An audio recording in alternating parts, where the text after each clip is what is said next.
Cette affaire de corruption, qui remonte à la Seconde Guerre mondiale, est oubliée depuis longtemps dans la Russie d'aujourd'hui. Les documents du procès sont encore classés dans les archives, mais l'affaire serait probablement demeurée méconnue sans un incident survenu à l'aéroport de Kishinev peu de temps après la guerre.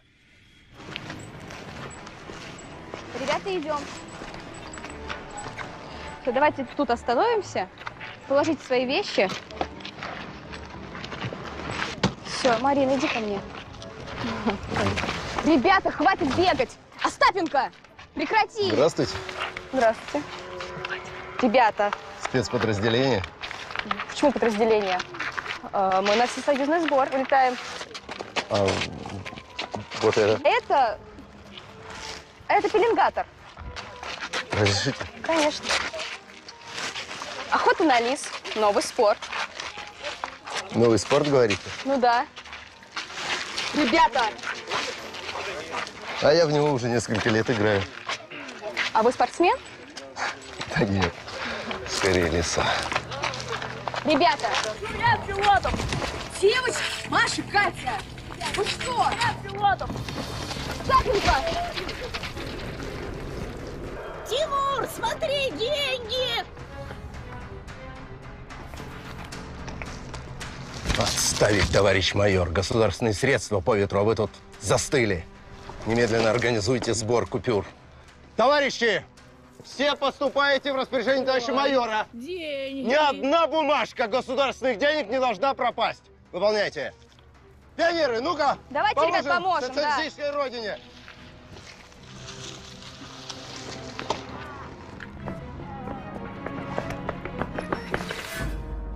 Transporter une valise remplie de billets de 100 roubles sans papier et sans mesure de sécurité est une grave violation des règles de procédure. L'homme à la valise se présente comme étant le capitaine Yuri Konstantiner, chef du contre-espionnage de l'unité de génie militaire UVS-5. Tout à coup, le téléphone a sonné. Au bout du fil, quelqu'un a demandé à parler au chef de la police du transport. Quand il a entendu l'histoire, il a immédiatement libéré Konstantiner en lui remettant l'argent. En fait, l'unité UVS-5 n'existe pas. Elle sert de couverture à une bande d'escrocs qui n'a pas froid aux yeux. Ils se sont attribués grades militaires et médailles, et ils ont reçu des indemnités de guerre en Allemagne occupée, ce qui leur a permis d'amasser des millions de roubles. Pendant que le reste du pays est victime du régime de Staline, ils ont créé un vaste syndicat du crime, dont l'influence s'étend dans tous les territoires de l'ouest de la Russie. Ils ont rassemblé quelques individus et se sont décorés d'insignes en prétendant former une unité militaire. De nos jours, ce serait difficile, mais faisable. Sous Staline, c'était carrément impossible. Ces hommes avaient des protecteurs influents.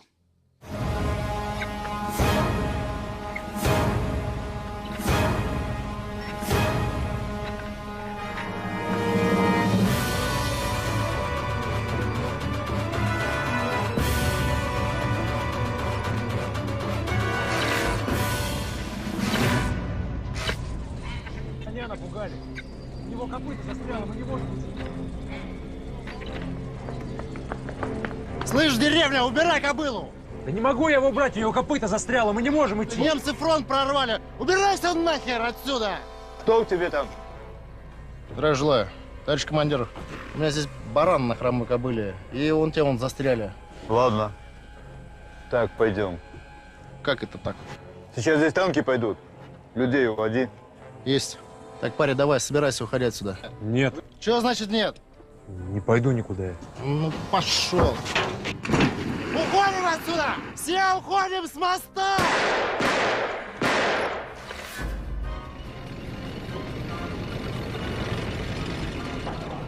Les incidents impliquant des escrocs se faisant passer pour des ingénieurs militaires surviennent dès les premiers mois de la guerre.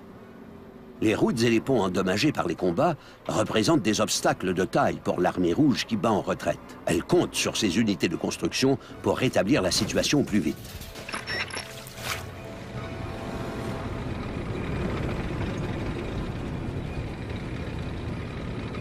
Да. Веселая у нас война получается. En septembre 1941, l'ingénieur militaire de classe 2, Nikolai Pavlienko, est en affectation temporaire dans la région de Kalinine. Ни мостов, ни дорог, ни окопов. Даже лопат у солдат нету. Вместо лопат в руках приказы, а ты с бумагой-то много навоюешь.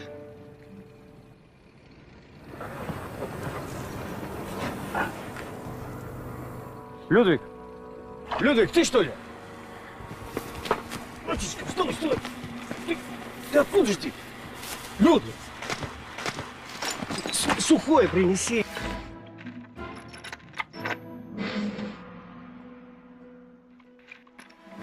Давай, давай, Людвиг, накрой. Ну, что такое? Ты жив? Ну? Avec un pays plongé dans le chaos et l'anarchie, il incombe aux services de sécurité de l'État de faire régner la discipline au front. C'est la responsabilité conjointe du service de contre-espionnage militaire, le SMERSH, et du commissariat du peuple aux affaires intérieures, le NKVD. Ну ты чего? А? Ты чего жопой крутишь, Павленко? А? Ты же наш сотрудник с 2006 года, я ж тебя помню.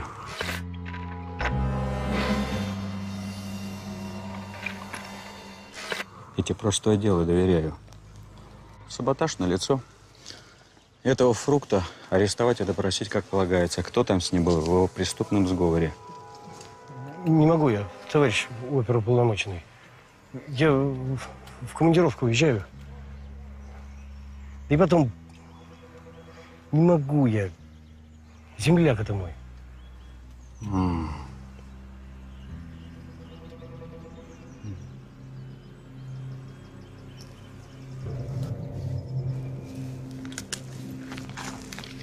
Ну-ка, читай.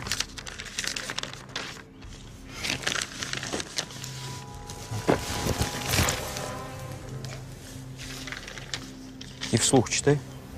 Говорят, что среди большевиков нашлись люди, которые не считают возможным применить оружие лазутчикам. Я считаю, что если такие люди имеются среди большевиков, то их надо уничтожить в первую очередь, ибо они опаснее немецких фашистов. Подпись, падла, читай. Товарищ Сталин. Так что я тебя сейчас шлепну не просто так, а по личному приказу товарища Сталина. Почетно будет кулацкая морда. Так точно, товарищ оперуполномоченный. Почетно.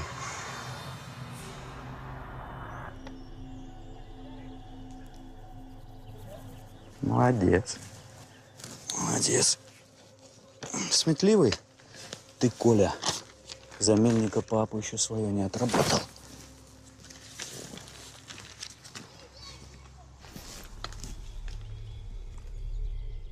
Ce n'est pas la première fois que Pavlienko subit des pressions du NKVD. Dans sa jeunesse, il a accepté de servir d'informateur pour le service de renseignement de l'État afin d'éviter l'emprisonnement. Il croyait cet épisode oublié depuis longtemps, jusqu'à ce jour. Il avait été accusé selon la disposition de la loi des épis du 7 août 1932. En quoi consistait cette loi? Quel que soit le montant d'argent volé, même si c'était aussi peu que quelques épis, on risquait la condamnation à mort devant le peloton d'exécution. C'est ce que cette loi prévoyait. Sous le faux prétexte d'une réaffectation temporaire, Pavlienko déserte le front accompagné de son ami Ludwig Rudnichenko, originaire du même village. Il n'est pas pressé de regagner son poste. Il sait que le NKVD se montrera impitoyable envers lui. Два сокола ясных вели разговоры, а соколов этих люди все узнали. Первый сокол Ленин, второй сокол Сталин. Вот, Тома, этот сладкий цветок тебе. Спасибо. Как настоящий. Коль, А ты мне что подаришь? Ну, покажи.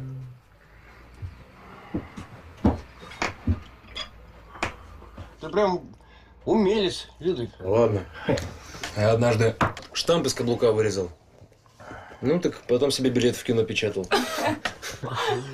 Слыхала я про эти билеты. Я тебе что-нибудь стоящее подарю. Так, чтобы на черный день, и чтобы продать можно было. А?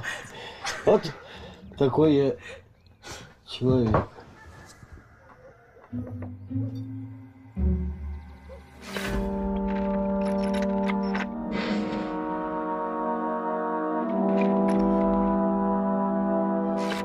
О, а это кто? Знакомый наш. Жених мой. Мы с ним в госпитале познакомились. Немцы пришли, и мы бежали вместе.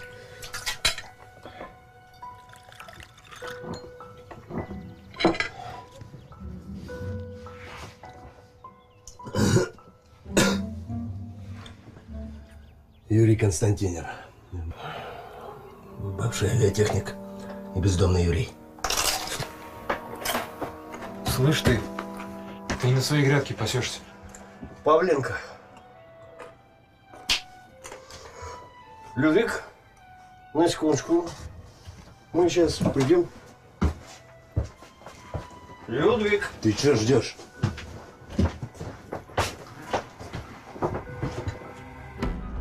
Людвиг.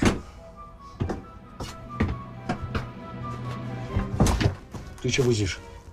А?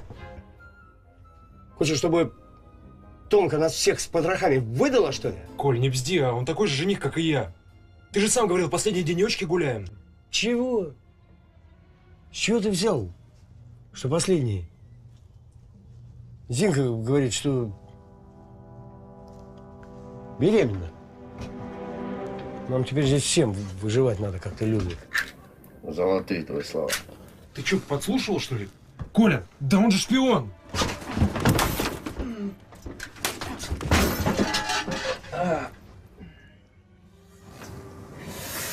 Поговорим?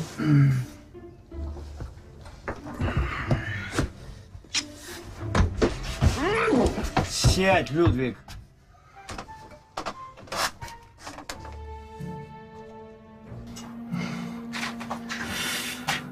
Когда мы отступали,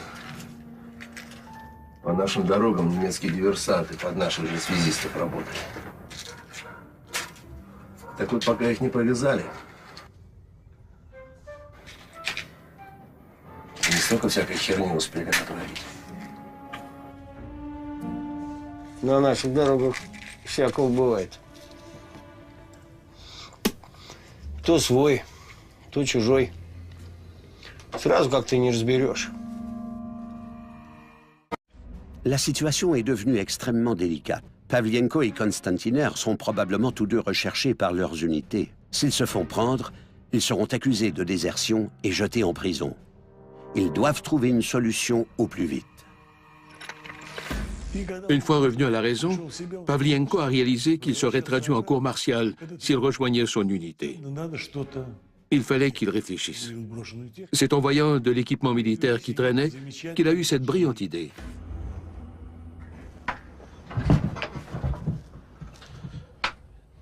Ты что, всю ночь не спал? Я придумал, Людвиг. А похмелиться есть что? Слушай, если бы они были в форме строителей, выкрутились бы. Кто они? Немцы эти, про которых жених рассказывал. Еще веники запаривают, что ли? Вот такой каблук для печати конторы подойдет? Нормальный каблук. Что за контора-то? Строительная. Строительная контора. Управление военного строительства. УВС. Смекаешь? Я ведь до войны строителем был. Ты посмотри еще, что творится. Что с дорогами. Сколько техники брошенной. Ну, смекаешь? Смекаю. Ну вот то-то. Вот и твори давай. Понял, что? Конечно. УВС. Номер 5. Хорошо. Ты мой сапог не видел? А, да.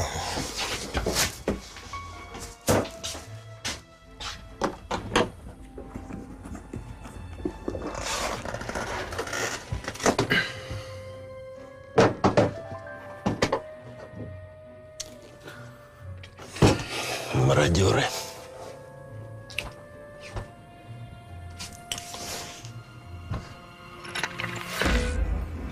Il s'agit d'un plan audacieux.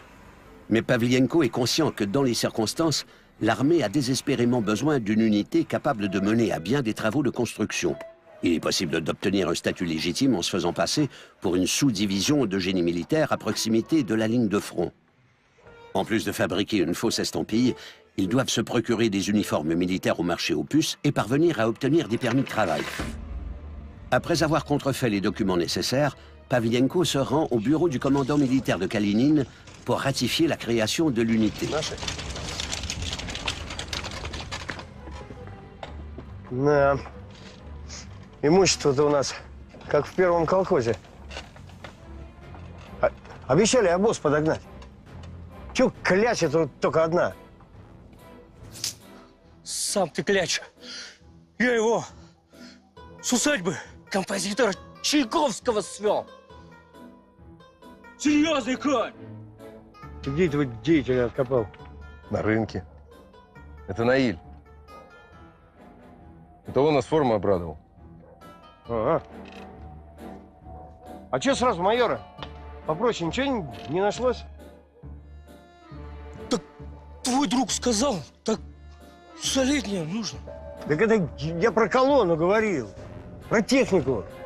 Нам под строительную часть косить надо. Так, ладно. Чеглов, погазуй здесь и посигналь. Для солидности. А вы туда-сюда покатайтесь, как будто целая армия входит в город. Понятно? Надо суеты побольше, ребята. Суеты. Я пошел. Погоди, погоди. Ага. Погоди. Давай, сало не забудь. Ага. Ребят, пацаны, суеты побольше. А? Будет тебе суета. Дипломатизм не забудь. Ну чё? С Богом. С Богом. С Богом. Да чё ты крестишь, бусурманин? Заводи, Наиль.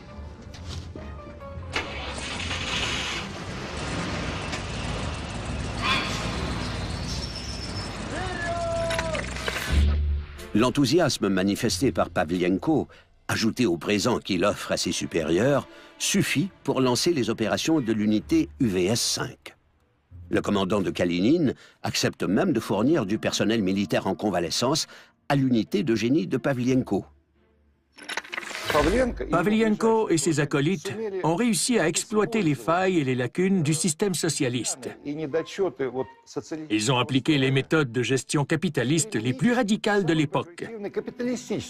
Ils agissaient essentiellement comme une entreprise capitaliste.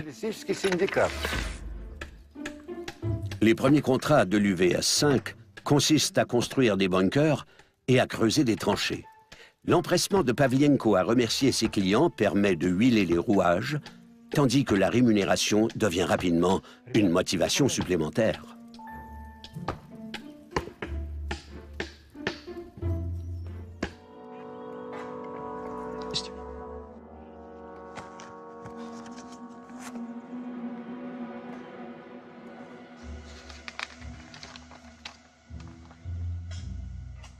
То у тебя печать какая-то неправильная. Ну, неправильная. Виноват. Капитан, у тебя здесь наркомат обороны значится. А должно быть наш родной Гушодор. Слыхал про такую организацию? Так точно. Так... Ну, с этого времени будешь договариваться с НКВД.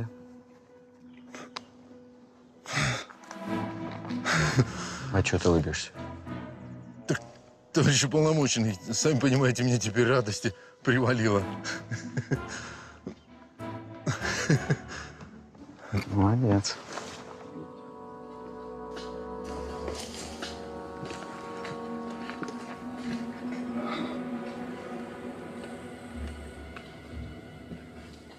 La confusion entourant la responsabilité de la construction des routes joue en faveur des fraudeurs de l'unité UVS-5. Au début de la guerre, certaines unités de génie militaire relèvent du commissariat du peuple à la défense, tandis que d'autres dépendent du NKVD. Le NKVD a créé sa propre organisation responsable de la construction des routes et des ponts appelée Gushodor. Les officiels du service de sécurité leur allouaient des fonds additionnels afin de rehausser leur propre statut au sein du système. Ils ont multiplié les obstacles bureaucratiques pour nuire aux unités de génie militaire. Ainsi, au printemps 1942, les opérations de construction de routes de l'armée étaient complètement désorganisées.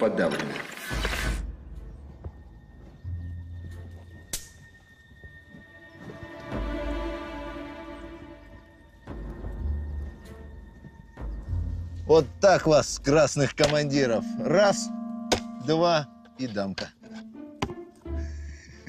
Что, Коля, теперь у нас с тобой будет новое начальство. Уполномоченный твой барахлишко взял. А это что означает? Шустрый ты, Юр. Только это ничего не значит. Любишь ты в дамки играть. Только в жизни, Юра, правила сейчас другие. Уполномоченный этот золото у тебя взял? Ну? А расписку нам за него не отдал. А как тебе?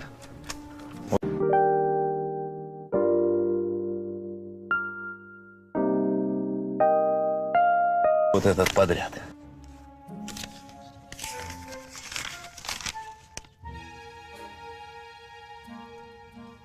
Подряд хороший.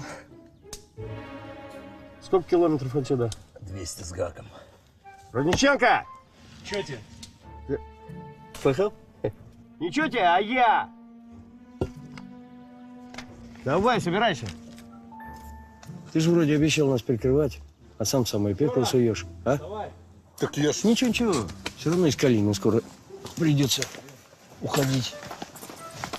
Ну что, расселись? Давай, живо! Жорик, вставай давай.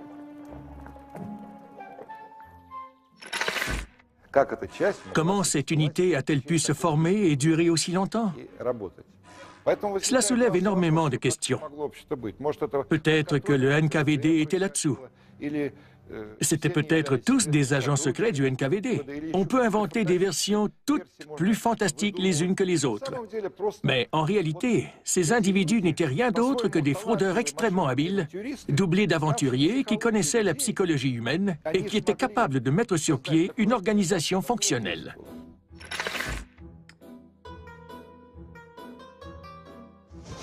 Ну что, авиатехник, забыл, как это делается?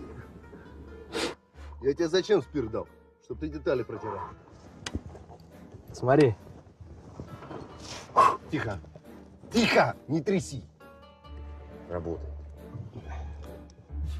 Авиабаза 12-я, ответьте селезню. Какой селезень? Кто говорит?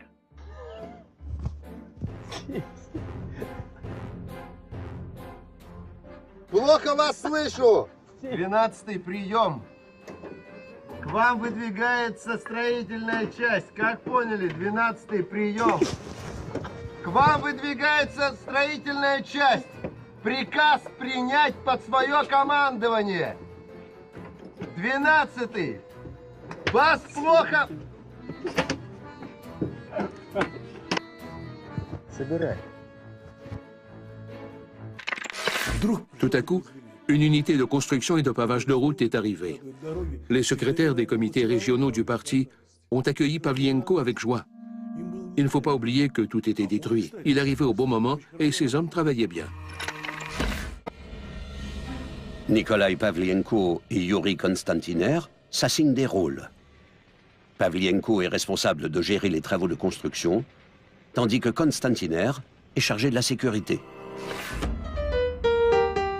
Pendant que les troupes de combat libèrent les villes européennes une à une, Pavlienko et Konstantiner versent des pots de vin à un nombre toujours grandissant de hauts fonctionnaires.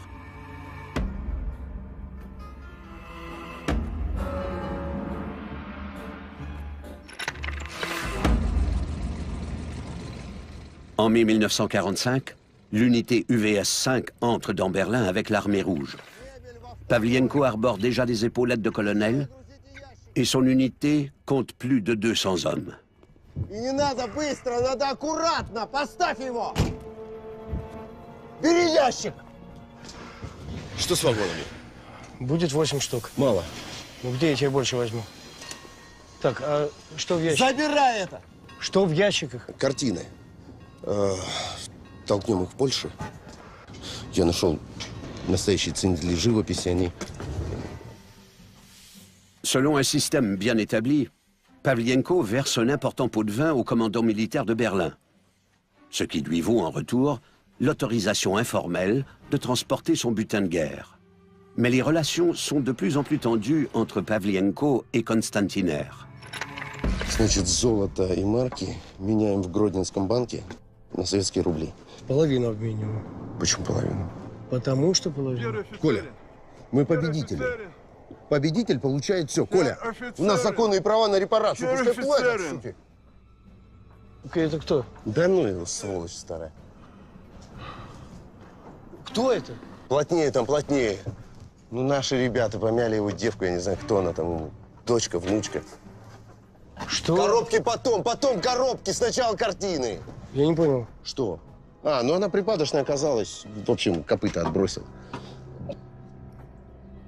Теперь это ходит, скулит здесь. Жалуется всем. Гоните его! Юра! Слышишь? Ты прогони! Юра! Что? Юра! Что? Мы же вроде не бандиты, а, Юр? А кто? Репараторы, Юра. А? Виновных сам расстреляешь? Или под трибунал отдашь? Не, если ты сейчас ко мне за помощью, даже не обращайся. Боюсь, откажу. Рука дрогнет в ответственный момент. Своих братишек палить. Как вернемся, разбегаемся. Вот где. Только мне нужны еще вагоны. Отец не умел оставаться равнодушным. Mon père a toujours été un homme sensible. Il n'était pas différent à Berlin. Il avait des principes.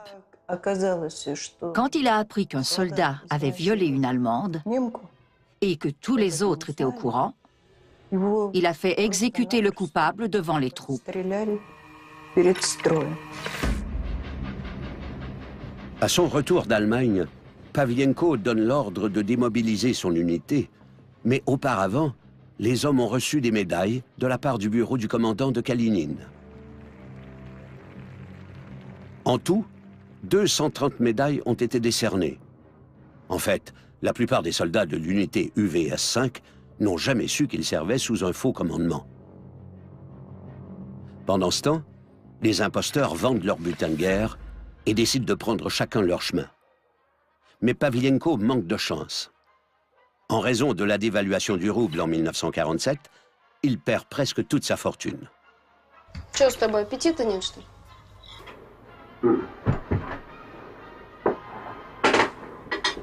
Муку. Ну, 100 грамм у нас есть.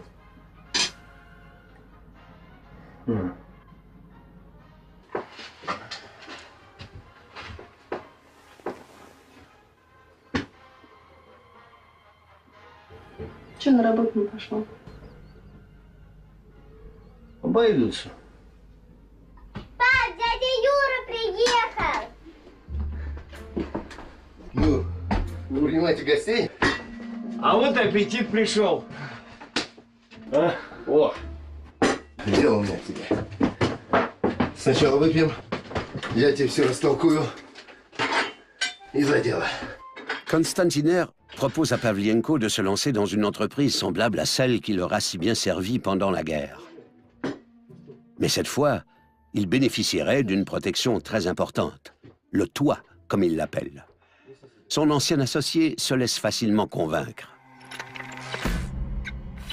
Un mois plus tard, la famille Pavlienko déménage dans la ville de Lvov. Ici, les fraudeurs sont de nouveau réunis sous le même acronyme que pendant la guerre, UVS-5. Le chaos et l'anarchie qui règnent en cette période d'après-guerre dans les territoires de l'ouest de l'URSS procurent un sentiment de sécurité aux hommes de Pavlienko. Les affaires sont florissantes et rapidement, l'unité UVS 5 ouvre des divisions en Estonie, en Biélorussie et en Moldavie. Pavlienko avait bâti des relations avec des officiels du gouvernement et de l'armée, des particuliers, des officiels civils et des commissaires militaires, essentiellement grâce à la corruption. Dès qu'il sentait que quelqu'un pouvait se laisser corrompre, il commençait par lui offrir un repas, du bon vin et des cadeaux.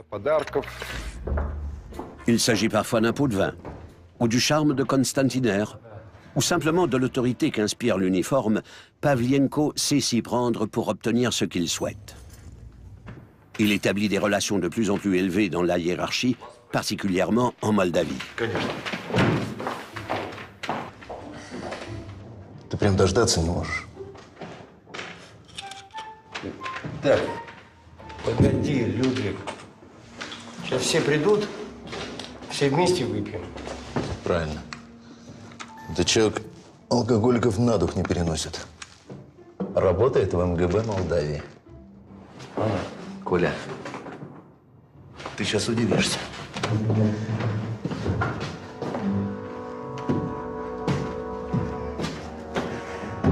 Добрый день, Николай Максимович. С вами мы тоже, кажется, встречались. Здрасте. Сметливый ты человек, Николай Максимович. Так до сих пор и не понял, на кого мы все работаете? Да. Ну что, старые друзья. За встречу? За встречу.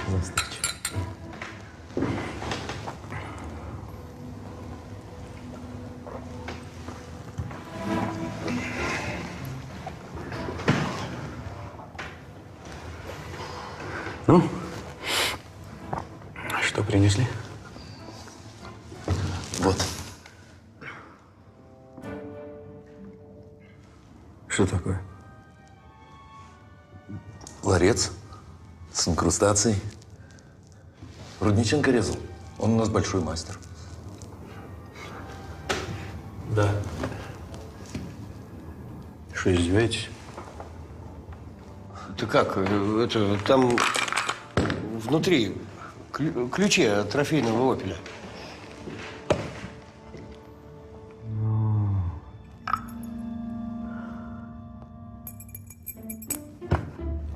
Молодцы. Молодцы.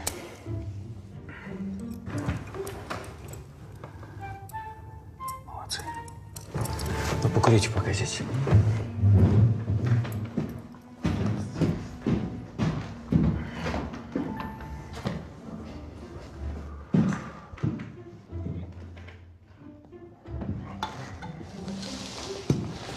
Не, налей.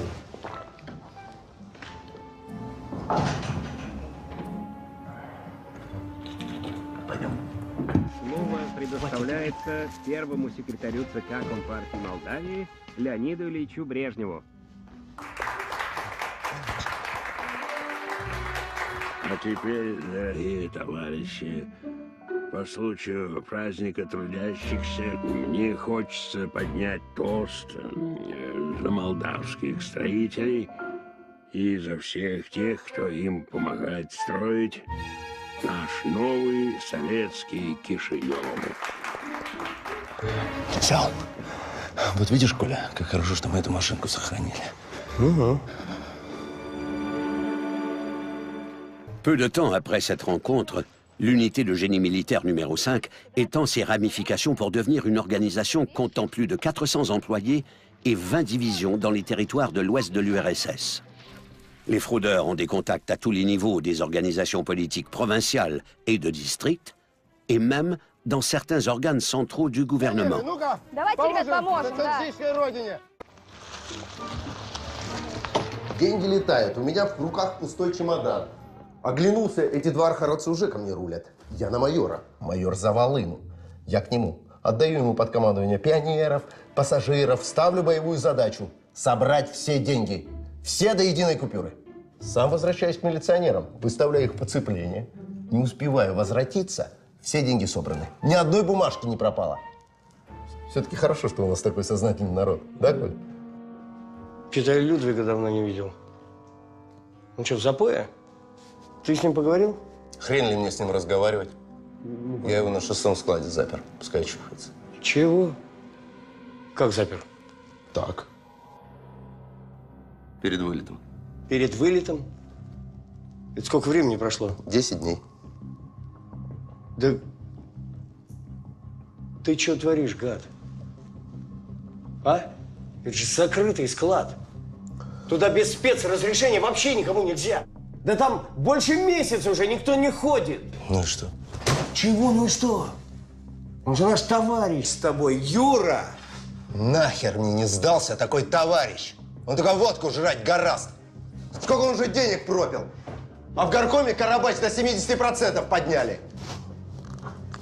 Да пошел ты со своим горкомом. Хрен им, а не деньги. Понял? Коля, нельзя так с этими людьми. Ты что, со мной спорить будешь? Я все сказал. Ну, я посмотрю на тебя, герой.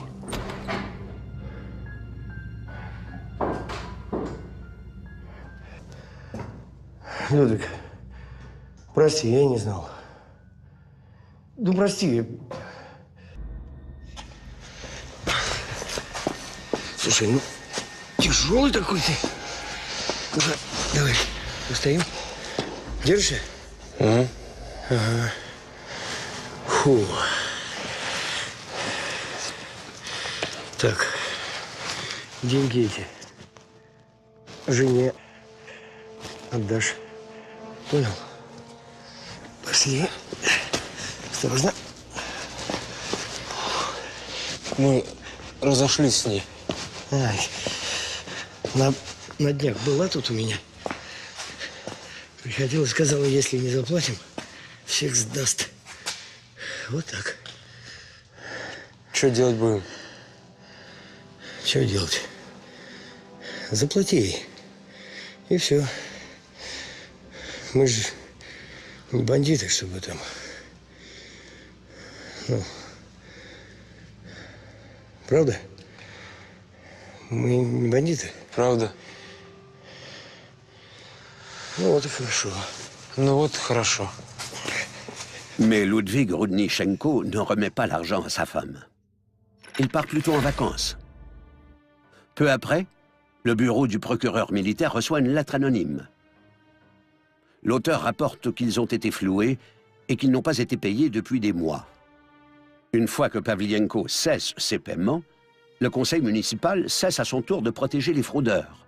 La plainte parvient au sommet pour aboutir sur le bureau de Kliment Voroshilov, maréchal de l'Union soviétique. Ils ont commencé à démêler les fils de cette affaire apparemment sans grande importance pour découvrir que l'organisation elle-même était criminelle. Ils se sont ensuite rendus compte qu'elle opérait dans 5 républiques soviétiques. Une organisation a donc été créée pour se charger de la détention des criminels et des hauts fonctionnaires impliqués, plus précisément de l'arrestation de Pavlienko et de ses proches complices. L'emprisonnement de Pavlienko fait grand bruit dans les coulisses du pouvoir. Surtout, cette affaire risque de compromettre les plus hauts fonctionnaires de Moldavie, où les activités de l'UVS 5 sont les plus importantes. Staline en avait assez de toutes ces répressions. Il a décidé de s'intéresser de plus près aux travaux ménagers, c'est-à-dire à la corruption. Si Pavlienko avait fourni des preuves sur l'une de ces affaires, Léonid Brejnev lui-même aurait été mis en cause. C'est désormais dans l'intérêt de tous que Pavlienko garde le silence sur ses relations, autant celles qui le protégeaient que les hommes de la garde rapprochés de Brejnev. Иди там, смотри.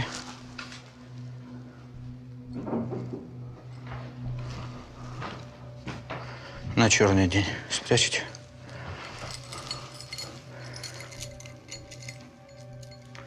Личного досмотра не будет.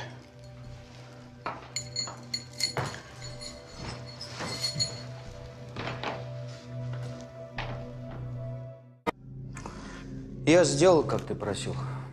Ну, теперь твоя очередь. Понимаешь, что все нужно брать на себя?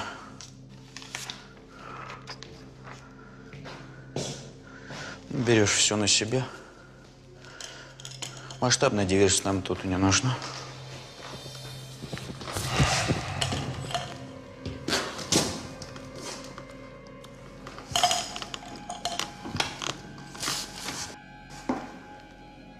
От судьбы не убежишь, Павленко.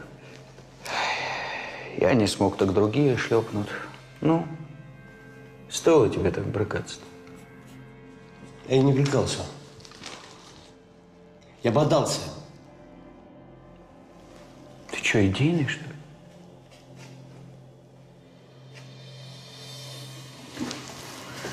Что ты там пишешь-то?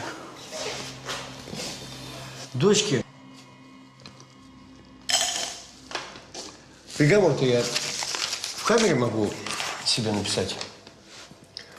Посмакую.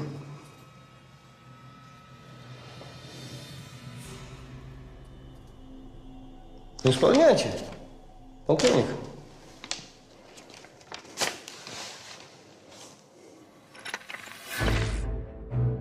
Pavlienko se rend compte que ceux à qui il avait obéi servilement pendant toutes ces années dépendent maintenant de son témoignage. Il profite de la tribune de son procès pour activité contre-révolutionnaire pour faire une déclaration politique. Pavlienko a dit « C'est vrai, nous formions une organisation criminelle. Nous avions de faux papiers. Nous avons fait du détournement de fonds. Mais nous n'étions pas contre-révolutionnaires. Bien au contraire. Nous avons construit des routes et des infrastructures de qualité pour ce pays. Nous n'étions absolument pas contre-révolutionnaires. » Il niait catégoriquement cette accusation. Le procès de Pavlienko ne touche pas seulement les instigateurs de l'unité UVS. Leonid Brejnev perd son poste en Moldavie pour occuper un emploi sans grande importance au ministère de la Défense de l'URSS. Nous sommes allés à Moscou, à la prison Boutirskaya. Il y avait une grande pièce avec une longue table de bois. Mon père est arrivé. Il portait un uniforme militaire, sans insigne, bien sûr. Il ne s'en rendait peut-être pas compte, mais il avait l'air complètement abasourdi. Ma mère m'a dit « Va embrasser ton père ». J'ai couru vers lui. Je me souviens très bien de son visage, mais je ne me rappelle pas de quoi nous avons parlé. C'était terrible. C'est probablement l'un de mes pires souvenirs d'enfance. Le verdict dans l'affaire de l'unité UVS tombe après la mort de Staline en 1954. Tous les accusés sont condamnés à une peine de prison allant de 5 à 20 ans. Seul Nikolai Pavlienko reçoit une sentence plus sévère. Il est condamné à mort devant un peloton d'exécution. «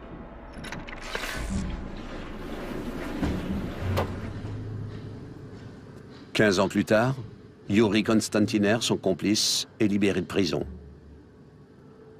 Ce que le destin lui réserve est aussi surprenant que le succès de la fausse unité de génie militaire numéro 5.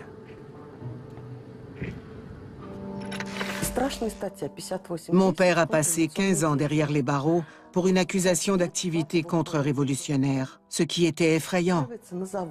Après sa libération du camp, il a travaillé dans une usine.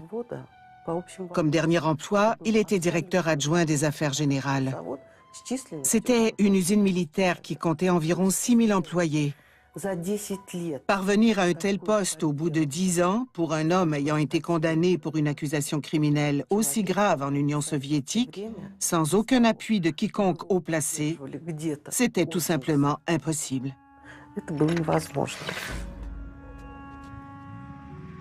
Personne ne saura jamais pourquoi Pavlienko a décidé d'assumer l'entière responsabilité de la fraude, ni quels autres individus de haut rang il a protégés.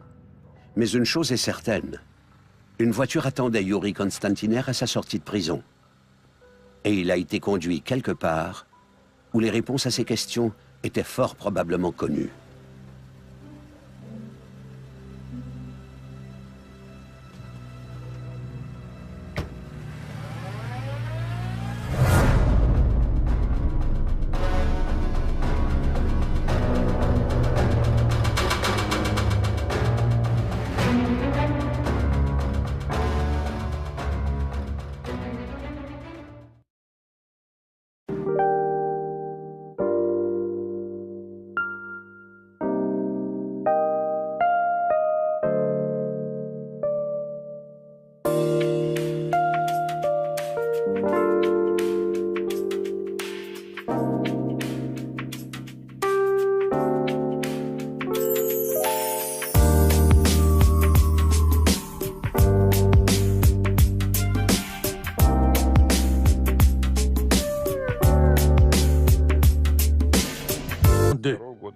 En quoi consistait cette loi?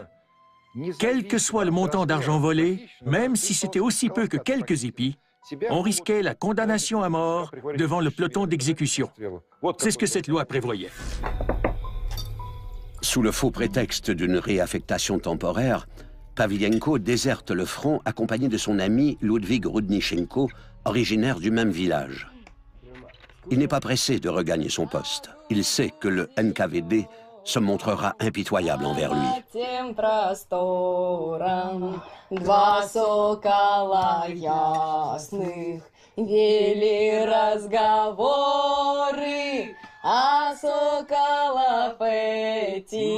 Люди все узнали. Первый сокол Ленин, второй сокол Сталин. Вот, Тома, этот сладкий цветок тебе. Спасибо. Как настоящий. Коль, а ты мне что подаришь? Ну, покажи.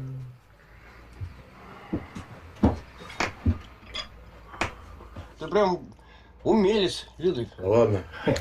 Я однажды штамп из каблука вырезал. Ну, так потом себе билет в кино печатал. Слыхала я про эти билеты. Я тебе что-нибудь стоящее подарю. Так, чтобы на черный день, и чтобы продать можно было. А? Вот такой я человек.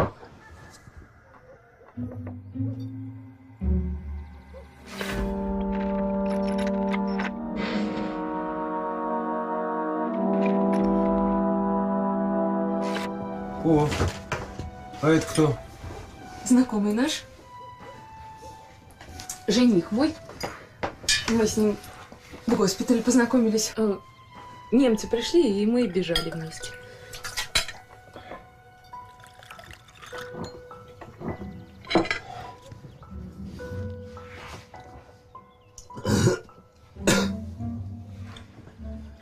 Юрий Константинов. Бывший авиатехник и бездомный Юрий. Слышь ты не на своей грядке пасешься. Павленко. Людвиг, на секундочку. Мы сейчас придем. Людвиг. Ты что ждешь?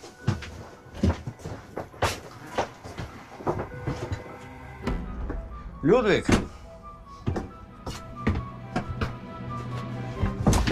Ты что будешь?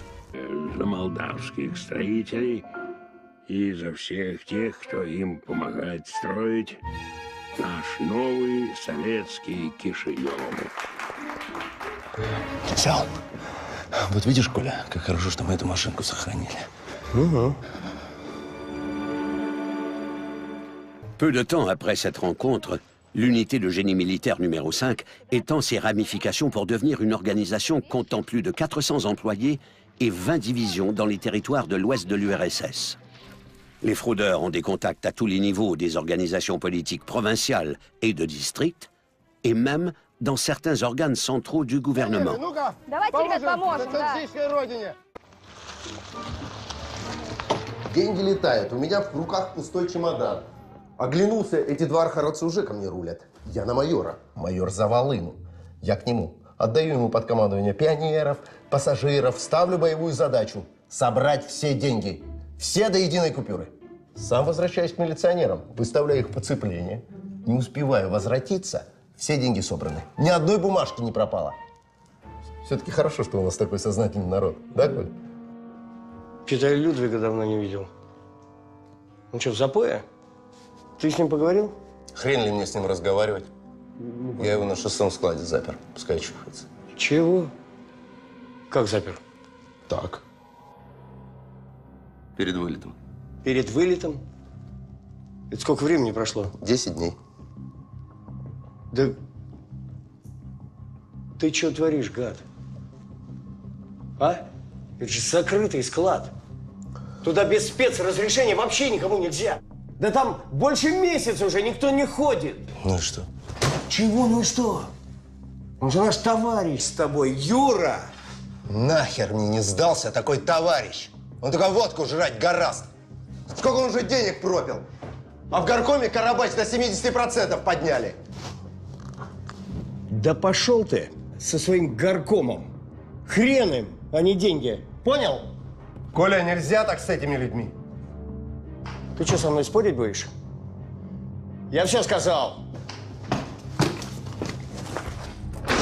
Ну, я посмотрю на тебя, герой.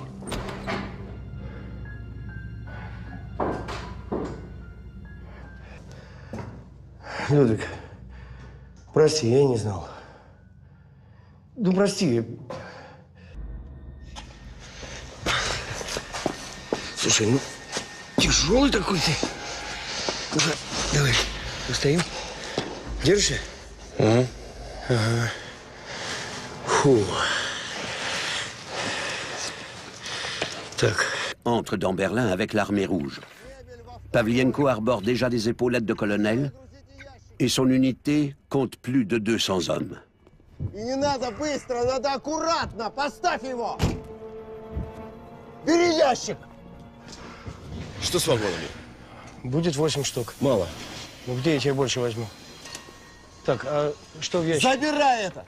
Что в ящиках? Картины. Толкнем их в Польшу. Я нашел настоящий ценитель живописи, они... Selon un système bien établi, Pavlienko verse un important pot de vin au commandant militaire de Berlin, ce qui lui vaut en retour l'autorisation informelle de transporter son butin de guerre. Mais les relations sont de plus en plus tendues entre Pavlienko et Konstantiner. Значит, золото и марки меняем в Гродненском банке на советские рубли. Половину обмениваем. Почему половину? Потому что половину. Коля, мы победители. Победитель получает все. Коля, у нас законные права на репарацию. Пускай платят, суки. Это кто? Да ну его, сволочь старая. Кто это? Плотнее там, плотнее. Ну, наши ребята помяли его девку, я не знаю, кто она там, дочка, внучка. Что? Коробки потом коробки, сначала картины. Я не понял. Что? А, ну она припадочная оказалась. В общем, копыта отбросил. Теперь это ходит, скулит здесь. Жалуется всем. Гоните его! Юра! Слышишь? Ты прогони! Юра! Что? Юра! Что? Мы же вроде не бандиты. А, Юр? А кто? Репараторы. Юра. А? Виновных сам расстреляешь? Или под трибунал отдашь? Не, если ты сейчас ко мне за помощью, даже не обращайся. Боюсь, откажу. Рука дрогнет в ответственный момент. Своих братишек палить. Как вернемся, разбегаемся. Вот где. Только мне нужны еще вагоны. Отец не умел оставаться равнодушным. Mon père a toujours été un homme sensible. Il n'était pas différent à Berlin. Il avait des principes. Quand il a appris qu'un soldat avait violé une Allemande et que tous les autres étaient au courant, il a fait exécuter le coupable devant les troupes.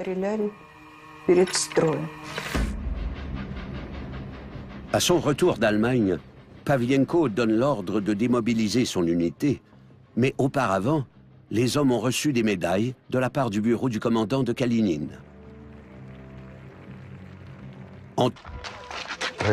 Конечно. Охота на лис. Новый спорт. Новый спорт, говорите? Ну да. Ребята! А я в него уже несколько лет играю. А вы спортсмен? Да нет, скорее лиса. Ребята! Ряд пилотов! Девочки, Маша, Катя! Вы что? Ряд пилотов! Сашенька! Тимур, смотри, деньги! Отставить, товарищ майор. Государственные средства по ветру, а вы тут застыли. Немедленно организуйте сбор купюр. Товарищи, все поступаете в распоряжение товарища майора. Деньги! Ни одна бумажка государственных денег не должна пропасть. Выполняйте. Пионеры, ну-ка, давайте, ребят, поможем, социалистической родине.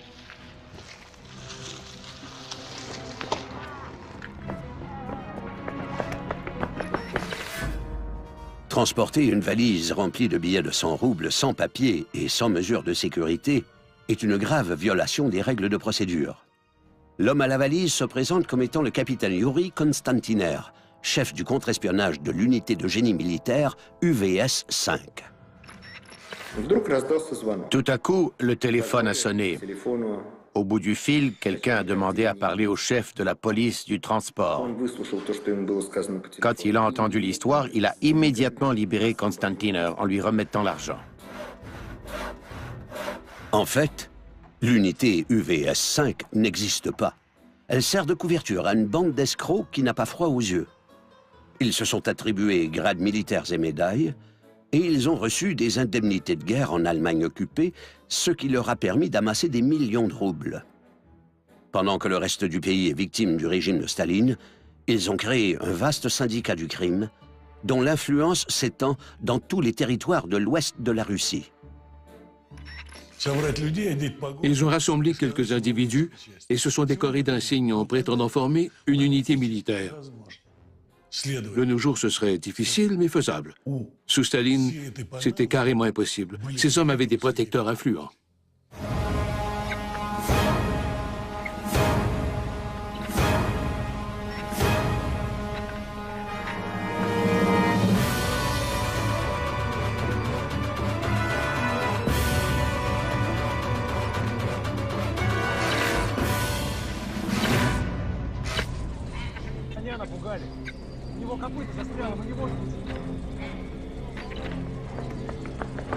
Слышь, деревня, убирай кобылу! Да не могу я его убрать, у него копыта застряло, мы не можем идти. Немцы фронт прорвали, убирай! Толкнем их в Польшу. Я нашел настоящий ценитель живописи, они... Selon un système bien établi, Pavlienko verse un important pot de vin au commandant militaire de Berlin, ce qui lui vaut en retour l'autorisation informelle de transporter son butin de guerre. Mais les relations sont de plus en plus tendues entre Pavlienko et Konstantiner.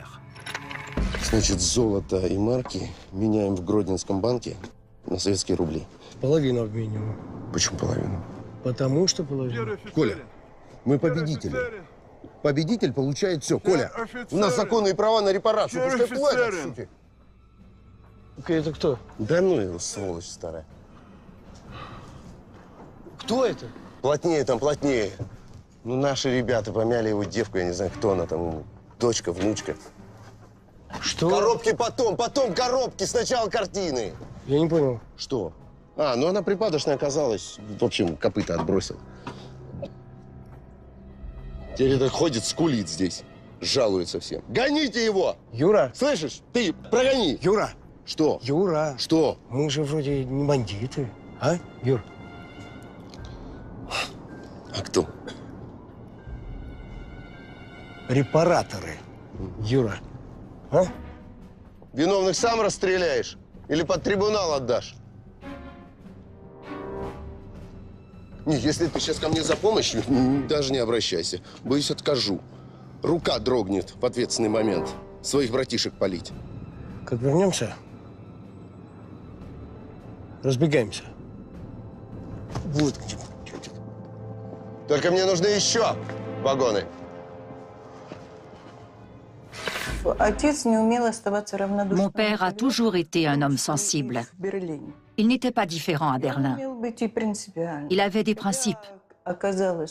Quand il a appris qu'un soldat avait violé une Allemande et que tous les autres étaient au courant, il a fait exécuter le coupable devant les troupes.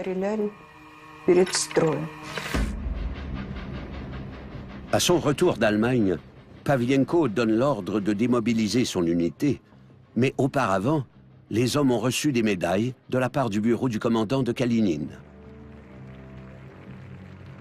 En tout, 230 médailles ont été décernées. En fait, la plupart des soldats de l'unité UVS-5 n'ont jamais su qu'ils servaient sous un faux commandement.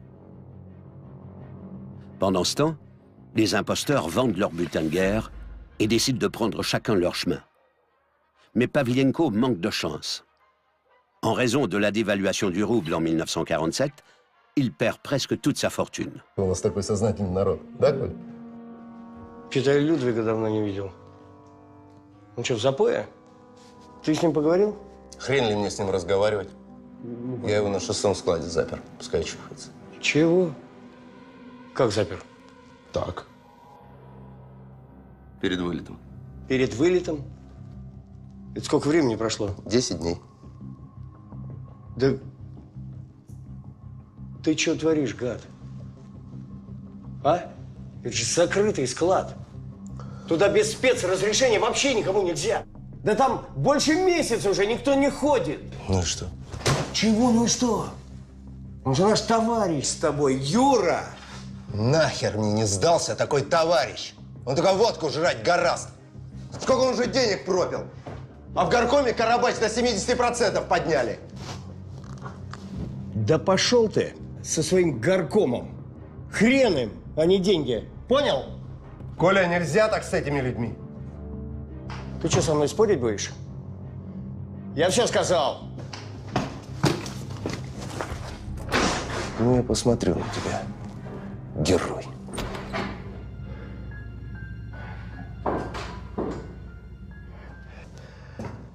Людвиг, прости, я не знал. Ну, прости. Слушай, ну, тяжелый такой ты. Ну-ка, давай, постоим. Держишься? Ага. Ага. Фу. Так, деньги эти жене отдашь. Понял? Пошли. Осторожно. Мы разошлись с ней. Ай. На днях была тут у меня. Приходила и сказала, если не заплатим, всех сдаст. Вот так. Что делать будем? Что делать? Заплати ей.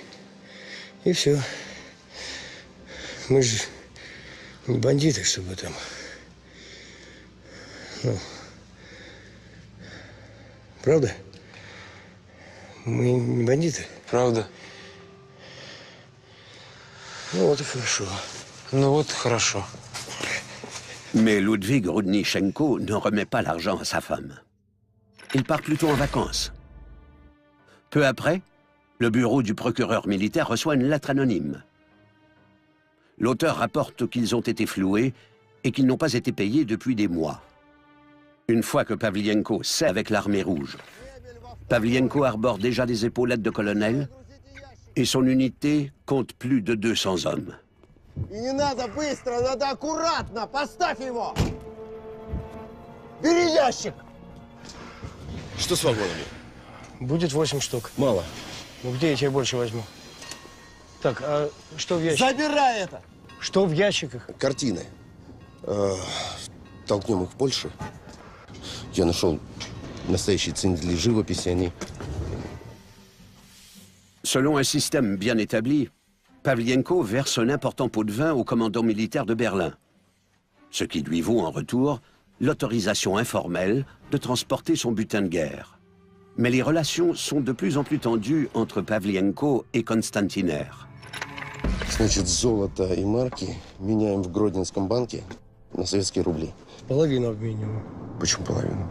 Потому что половину. Коля, мы победители. Победитель получает все. Коля, у нас законные права на репарацию. Пускай платят, суки.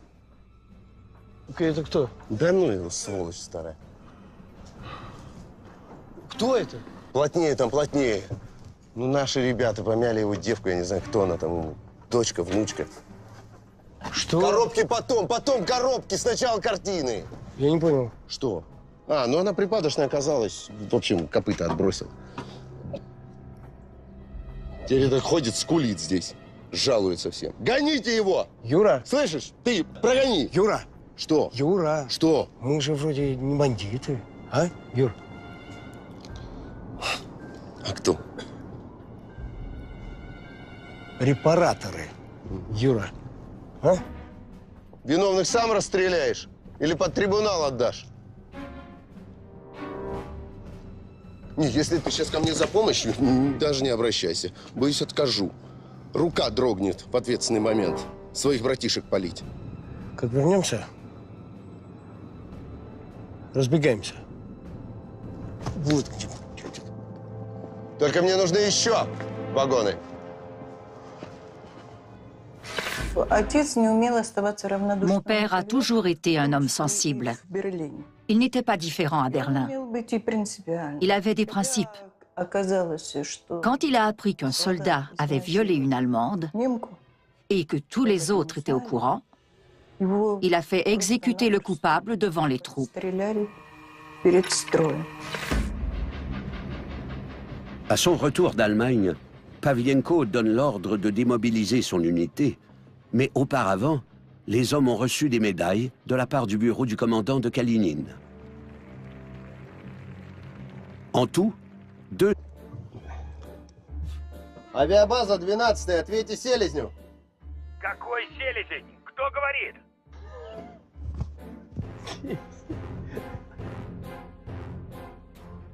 Плохо вас слышу. 12-й прием. К вам выдвигается строительная часть. Как поняли, 12-й прием. К вам выдвигается строительная часть.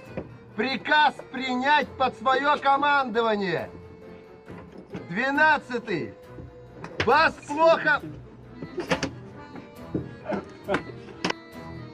Собирай. Tout à coup, une unité de construction et de pavage de route est arrivée. Les secrétaires des comités régionaux du parti ont accueilli Pavlienko avec joie. Il ne faut pas oublier que tout était détruit. Il arrivait au bon moment et ses hommes travaillaient bien. Nikolai Pavlienko et Yuri Konstantiner s'assignent des rôles. Pavlienko est responsable de gérer les travaux de construction, tandis que Konstantiner est chargé de la sécurité. Pendant que les troupes de combat libèrent les villes européennes une à une, Pavlienko et Konstantiner versent des pots de vin à un nombre toujours grandissant de hauts fonctionnaires.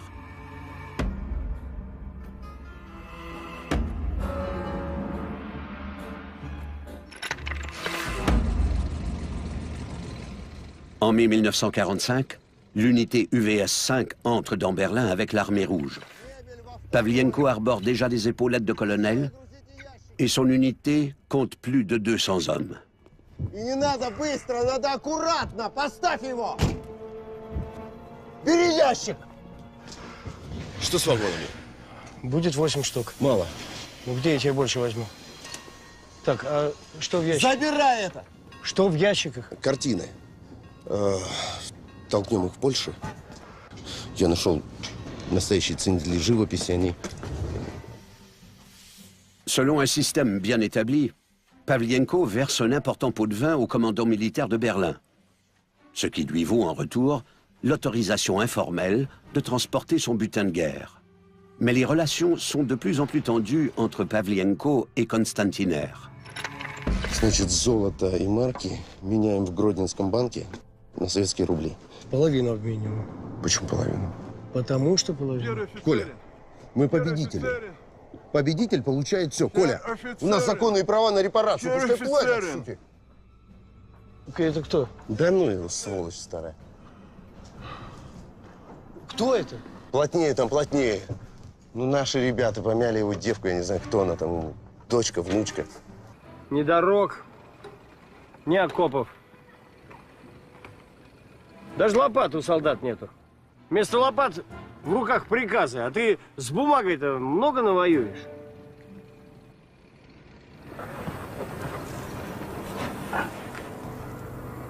Людвиг! Людвиг, ты что ли?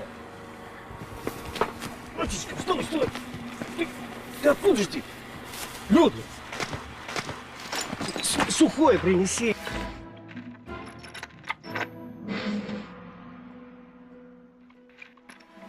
Давай, давай, Людвиг.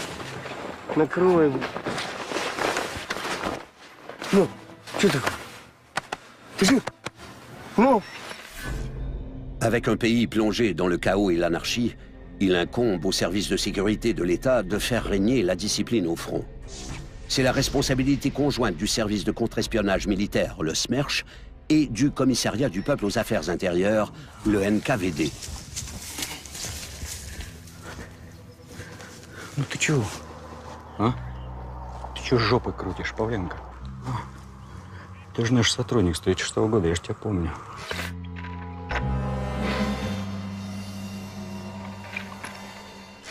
Я тебе простое дело доверяю. Саботаж налицо. Этого фрукта арестовать и допросить, как полагается. Кто там с ним был в его преступном сговоре? Не могу я, товарищ оперуполномоченный. Я в командировку уезжаю. И потом не могу я. Земляк это мой.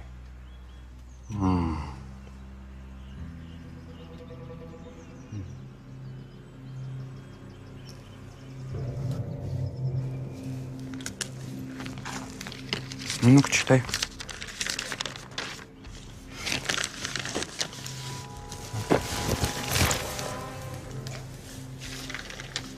И вслух читай. Говорят, что среди большевиков нашлись люди, которые не считают возможным применить оружие лазутчикам. Я считаю, что если такие люди имеются среди большевиков, то их надо уничтожить в первую очередь, ибо они опаснее немецких фашистов. Подпись, падла, читай. Товарищ Сталин. Так что я тебя сейчас шлепну не просто так, а по личному приказу товарища Сталина. Почетно будет кулацкая морда? Так точно, товарищ оперуполномоченный. Почетно. Фу. Так, деньги эти жене отдашь. Понял? Пошли. Осторожно. Мы разошлись с ней. Ай. На днях была тут у меня. Приходила и сказала, если не заплатим, всех сдаст. Вот так. Что делать будем? Что делать? Заплати ей. И все. Мы же не бандиты, чтобы там... Ну, правда? Мы не бандиты. Правда. Ну вот и хорошо. Ну вот хорошо. Mais Ludwig Rudnichenko ne remet pas l'argent à sa femme. Il part plutôt en vacances. Peu après, le bureau du procureur militaire reçoit une lettre anonyme. L'auteur rapporte qu'ils ont été floués et qu'ils n'ont pas été payés depuis des mois. Une fois que Pavlienko cesse ses paiements, le conseil municipal cesse à son tour de protéger les fraudeurs. La plainte parvient au sommet pour aboutir sur le bureau de Kliment Voroshilov, maréchal de l'Union soviétique. Ils ont commencé à démêler les fils de cette affaire apparemment sans grande importance pour découvrir que l'organisation elle-même était criminelle. Ils se sont ensuite rendus compte qu'elle opérait dans 5 républiques soviétiques. Une organisation a donc été créée pour se charger de la détention des criminels et des hauts fonctionnaires impliqués, plus précisément de l'arrestation de Pavlienko et de ses proches complices. L'emprisonnement de Pavlienko fait grand bruit dans les coulisses du pouvoir. Surtout, cette affaire risque de compromettre les plus hauts fonctionnaires de Moldavie, où les activités de l'UVS 5 sont les plus importantes. Staline en avait assez de toutes ces répressions. Il a décidé de s'intéresser de plus près aux travaux ménagers, c'est-à-dire à la corruption. Si Pavlienko avait fourni des preuves sur l'une de ces affaires, Léonid Brejnev lui-même aurait été mis en cause. C'est désormais dans l'intérêt de tous que Pavlienko garde le silence sur ses relations, autant celles qui le protégeaient que les hommes de la garde rapprochés de Brejnev. Иди там, смотри.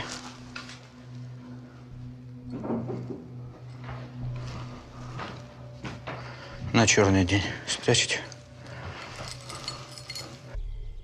Ce n'est pas la première fois que Pavlienko subit des pressions du NKVD. Dans sa jeunesse, il a accepté de servir d'informateur pour le service de renseignement de l'État afin d'éviter l'emprisonnement. Il croyait cet épisode oublié depuis longtemps, jusqu'à ce jour. Il avait été accusé selon la disposition de la loi des épis du 7 août 1932. En quoi consistait cette loi? Quel que soit le montant d'argent volé, même si c'était aussi peu que quelques épis, on risquait la condamnation à mort devant le peloton d'exécution. C'est ce que cette loi prévoyait. Sous le faux prétexte d'une réaffectation temporaire, Pavlienko déserte le front accompagné de son ami Ludwig Rudnichenko, originaire du même village. Il n'est pas pressé de regagner son poste. Il sait que le NKVD se montrera impitoyable envers lui.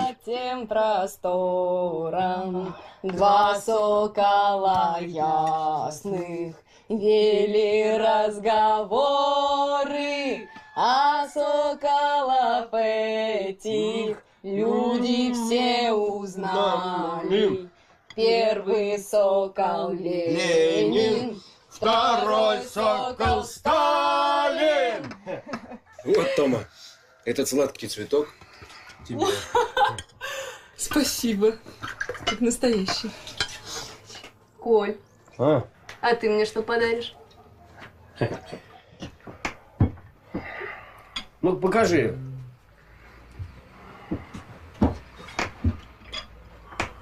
Ты прям умелец, Людвиг. Ладно. Я однажды штамп из каблука вырезал. Ну, так потом себе билет в кино печатал. Слыхала я про эти билеты. Я тебе что-нибудь стоящее подарю. Так, чтобы на черный день, и чтобы продать можно было. А?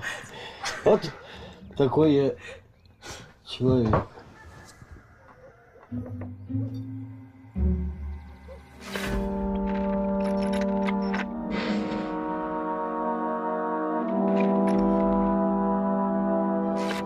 О, а это кто? Знакомый наш. Жених мой. Мы с ним в госпитале познакомились. Немцы пришли, и мы бежали вместе.